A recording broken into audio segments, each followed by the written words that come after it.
peserta didik baru tahun ajaran 2021-2022, betul? Saya diberikan kesempatan untuk menyampaikan materi. Sudah tahu temanya? Temanya adalah motivasi belajar. Tema kita pada sore hari ini adalah motivasi belajar. Sering sekali mendengar kata motivasi. Ada yang tahu apa itu motivasi? Oke. Motivasi itu dapat dipahami, dapat diartikan sebagai kekuatan yang tidak terlihat yang bisa menggerakkan, mengaktifkan, dan juga mendorong seseorang untuk melakukan sebuah. Jadi saat kita mendengar kata motivasi, yang paling pertama terpikir oleh pikiran ini ya, itu dari mana sumbernya? Apakah motivasi itu berasal dari dalam diri kita sendiri atau dari luar?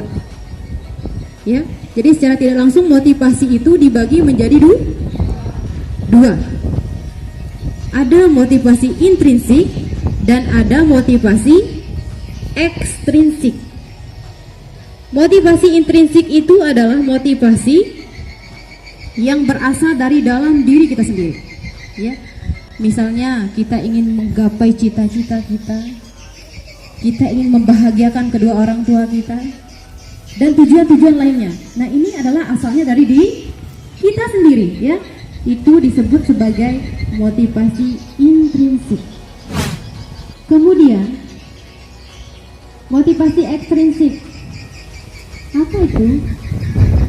Berasal dari luar, ya. Misalnya sekarang kita oleh orang tua kita dijanjikan apa misalnya? Misalnya, hey, kamu kalau nanti hafal 30 juz saya kasih sepeda motor. Ini adalah sebuah motivasi dari luar, ya. Nah, misalnya kita kalau hafal ayat-ayat pendek ini untuk anak kecil, dikasih sepeda, dikasih mainan, dikasih apa ya. Ini adalah motivasi dari luar, ya.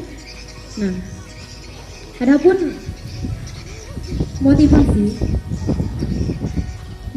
yang paling tinggi itu adalah motivasi yang berasal dari dalam diri kita sendiri, ya. Artinya kita sadar bahwa belajar itu sangat penting. Belajar itu sangat penting, ya. Karena pentingnya belajar, kalau kita akan berhenti belajar maka kita akan menjadi pemilik masa lalu.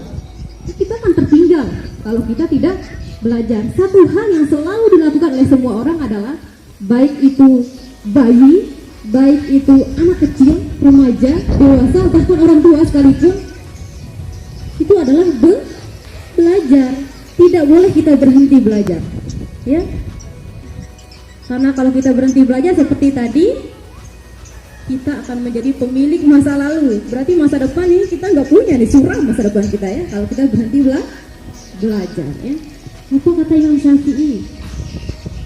Orang yang tidak merasakan pahitnya yang namanya belajar, maka dia akan merasakan hinanya menjadi orang bodoh sepanjang masa.